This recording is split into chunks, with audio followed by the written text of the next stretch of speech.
Hello everyone. Today, I'll be showing you how to set up Face ID on your device.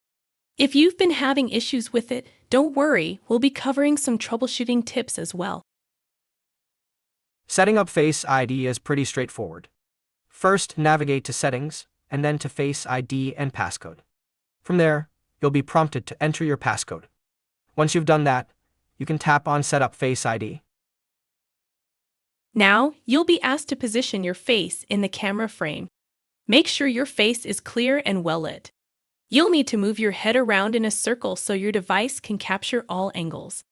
Once you've completed the first scan, you'll be asked to do it again. If your Face ID isn't working, there could be a few reasons why. Let's go over some common issues. First, make sure there's nothing obstructing the camera. This could be a screen protector, a case, or even smudges on the lens. Next, check your settings. Face ID might not work if it's not set up correctly. Make sure you followed all the steps we've just gone over. If you're still having trouble, it might be time to reset your Face ID.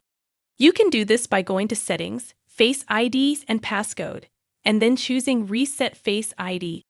You'll then need to set it up again following the steps we covered earlier. And there you have it. That's how you set up and troubleshoot Face ID. Remember, if you're still having issues, it might be time to contact Apple support. They're always ready to help you out. Thanks for watching, and I'll see you in the next video.